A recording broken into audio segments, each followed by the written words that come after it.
የልማት ተነሽ የአርሶ አደሮችን መልሶ የማቋቋምና የማልማት ሥራ በስፋት ተሰርቷል። ባለፉት 7 የለውጥ ዓመታት በልማት ምክንያት ከይዞታቸው የተነሱ አርሶ አደሮችን መልሶ በማቋቋም እና በቀጣይም የከተማው ልማት አካታችነቱን ጠብቆ አርሶ አደሩ አብሮ እንዲለማ በርካታ ሥራዎች ተሰርተዋል። የልማት ተነሽ የአርሶ አደሮች ምዝገባ በልማት ምክንያት የተነሱ 45,527 አርሶ አደሮችና የአርሶ አደር ልጆችን በ3 ዙር የመለየትና የመመዝገብ ሥራ ተከናውኗል።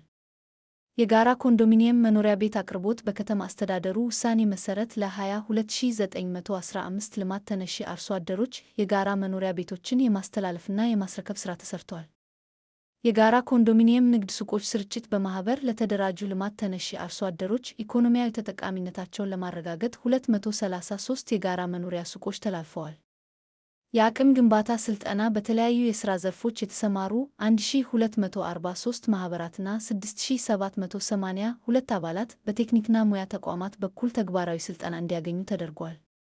የፋይናንስ የቦታና የማሽነሪ አቅርቦት ድጋፍ የከተማ አስተዳደሩ ብር 985,066,704.99 ሳንቲም በጀት በመመደብ ለ5426 በልማት ምክንያት ለተፈናቀሉ አርሶ አደሮች በ742 ማኅበራት በማደራጀት የመስሪያ ቦታ፣ የፋይናንስ ቀጥታና ተዘዋዋሪ ብድርና የማሽነሪ ድጋፍ ተደርጓል።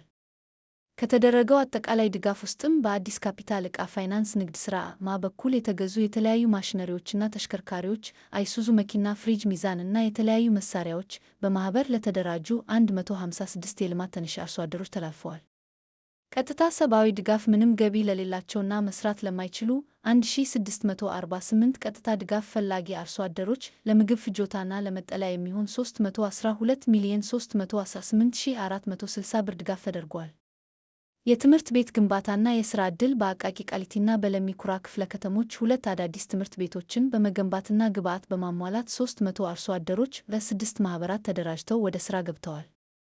የእንስሳት ልማት ልህቀት ማዕከል በአቃቂ ቃሊቲ ወረዳ 10 በ14 ሄክታር ላይ የተገነባው ማዕከል የወተት፣ የከብት ማደለቢያ፣ የዶሮ እርባታ፣ የመኖ ማቀነባበሪያና 32 ሱቆችን በማሟላት 104 ማኅበራትና 540 አርሶ አደሮችን ተጠቃሚ ተደርጓል።